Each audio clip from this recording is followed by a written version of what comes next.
Welcome to Little Ruby. I'm going to do a product demonstration today on a Black & Decker cordless handbag. I've already opened the box and I'm going to unbox it and then show you how it works. It's real simple. I watched the video on it and I've also seen a Nomad's channel that has one, and I believe it was Aussie Van Man. It's either him or Maddie Van Halen or My Nomadic Dream, but I think it was Aussie Van Man. I think it was Brock. I think he has one. So anyways, let's get to unboxing. I cut the top of the box open and there it is. I haven't pulled it out yet. Carrying it down here, I carried it sideways and this fell out. So this actually looks like the charger. So, and it is, so it's a charger. I'll deal with that in a minute. So the cool thing about this little Black & Decker is this. It's called the Pivot Lithium 20 volt. So let's see. I watched a video on it. I think that button. Yep, look at that. And what's cool is you can like do it that way. Like, you know, if you wanted to, I guess up in a corner. But wherever you stop it at, it kind of goes a little ways and stops. So straight, pretty much. For cars, you know, or, you know. I just think it's so cool. And I like the fact that it folds up. I have a perfect spot for it in my closet, where the other one rode too. But it was a little tall, and it would hit the door. So the fact that this one does that. So, and okay, and I don't know if it's even charged at all. So let's see. Got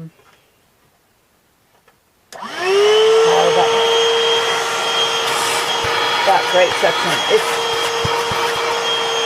It's got better than that one. The shark, I'm not downing the shark. I love sharks. That's what I use in the house. I had a Dyson, and I got rid of it and got a shark a couple years ago. But no comparison. This will be a good backup vacuum. We'll probably either use it to keep it down here charged and use it in the cars when we clean them ourselves. Or maybe I'll put it in the other RV when we get it back from being worked on. But this is, like I said, it's I say 20 volts. Look at that. Oh yeah, there it is. The Pivot Lithium 20 watt. So, anyways, and it doesn't have any attachments, so it just is this, which is fine. I think this, yeah. I remember I watched the video on it, so obviously for crevices, comes in real handy for like in cars and stuff. But I do have a little bit, you know, it's muddy out. We had snow and now it's melting. Sunny the next few days, so everything's turning to mud because the days are in the high 40s. Like we're 46 today. It's breezy, it's chilly out there. It's a wind chill of 30. It feels like 30, so. But what I'm going to do is, let's see, there we go. Oh, a lot of power. I got to clean my floor too. The dogs were in here.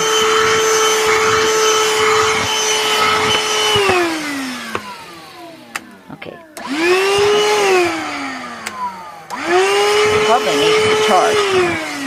Okay, let's put it on the charger because I got a red light. So obviously it had a little bit of charge. But yeah, great suction. Let's go ahead and unwrap this. And charger's a little bigger. The other one's just a wall charger. I imagine it looks like it docks in it. So let me plug it in. Right down here.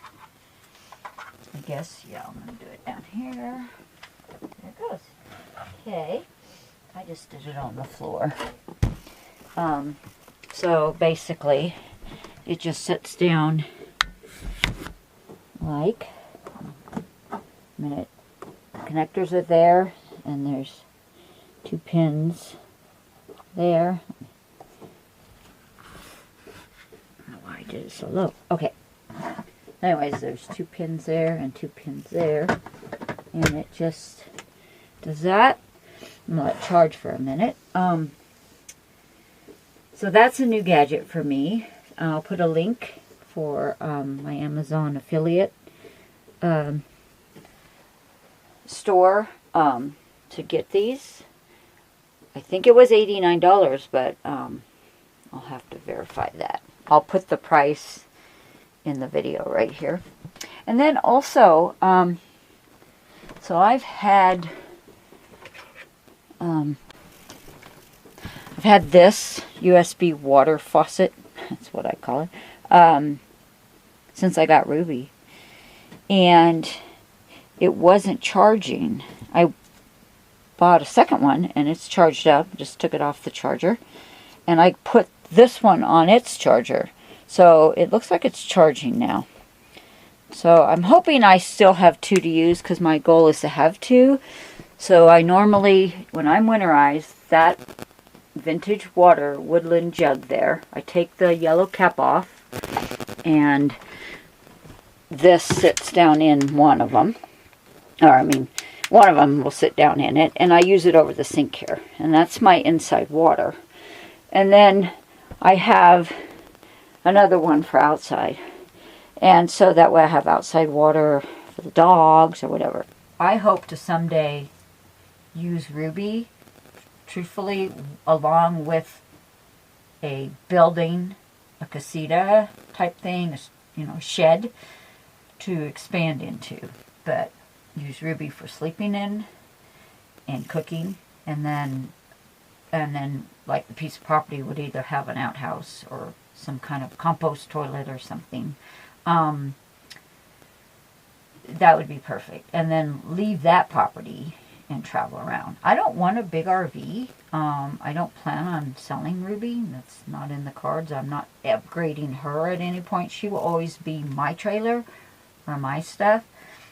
I do want a Spartan or a Silver Streak or an Airstream style 40s or 50s trailer. And I'm saying bigger up to, well, now that I'm going to be upgrading my truck to a Super Duty, I would probably go up to a 30-foot trailer. But I don't really care to, I mean, I can. I've towed all kinds of stuff. I used to tow a 38-foot fifth wheel all over Arizona when I lived there.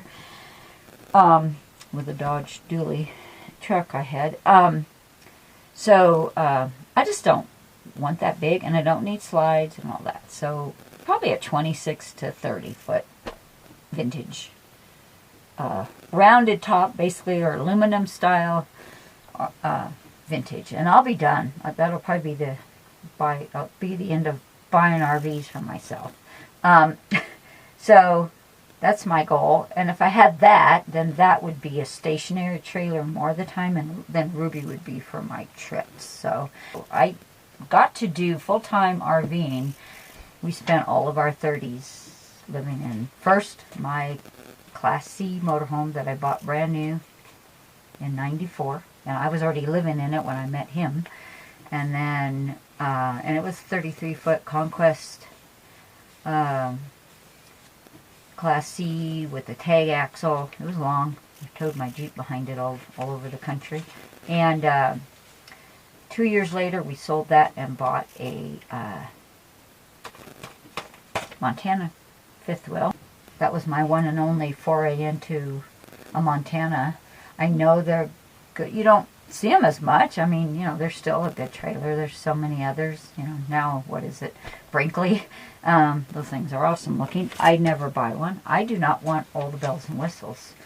I want to have the bare bones and enjoy camping, and not the bells and whistles and feel like I'm cleaning the house, or it's so nice I'm not going to go outside, because that's never going to happen. So anyways, back to my little demonstration. I should have charged this first, but I didn't want to take it out of the box. So, I guess I could pause this and come back and maybe, it's been 10 minutes. It still shows blue, so I don't know. I guess I could pull it off and see. Really cool little thing. Now I need to read what I do with these filters and stuff. Hopefully there isn't anything inside that needs to be taken out before I use it. Like, before you use, pull it apart and pull out the piece of plastic, you know. Let's see. That won't do me any good. That's in French. So I gotta stick with just this page and this page. Adjusting the nozzle. We already knew that. Use. Before first use, the battery must be charged, for at least 4 hours. So, okay. Well, that will end this demonstration for today. I can come back tomorrow. I'm going to leave it on the charger.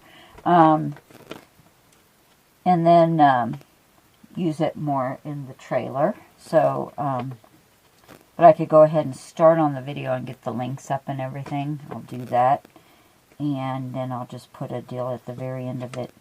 Vacuuming up Ruby. The nozzle should be returned to the storage position under the appliance after all use and while charging. So, very cool. It's very basic. I mean, there's not any other attachments to it. So, I don't see where there's any piece of plastic inside, but I probably should figure out how to take the filter off. Oh, probably here. There we go. Look at that. Oh yeah, there's hair in there and a little bit of dog hair. I'm just going to try it since it's been on the charger a little bit. It's not a green light though, so I'll be right back. I'll take you with me. No.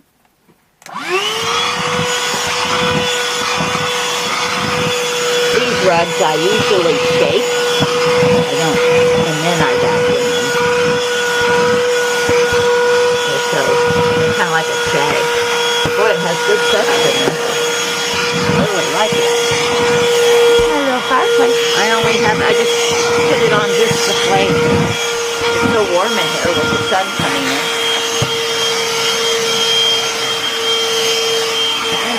Very nice.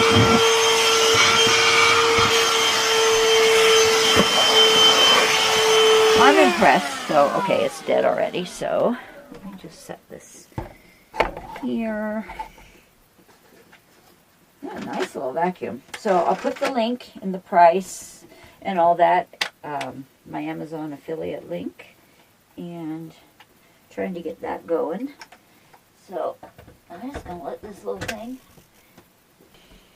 Yeah, I'm really impressed with this. So I'll take the book up to the house and read it and probably have a warranty thing. Oh, this tells you about cleaning and emptying the filter. So I want to read through all that. And burn the box. And then I showed you this. So that one's charged. That's the new one. If this one doesn't charge, I'm just going to toss it and buy another one. So I still have two. Okay. Well, I'm going to end this. And thank you for watching my demonstration of the Black & Decker cordless hand vac. And this is model BDH 2000 PL. So it's the first one, the first number. So yeah. And again, I saw this on somebody's channel. I'm pretty sure it was Aussie Van Man. I think he has one similar. May not be the exact model, but it was a Black & Decker. And I liked how it pivot. And as soon as I saw it pivot, it's like, I gotta have that. So I ordered it. It's one of my Christmas presents. Okay, so I will end this. Bye for now.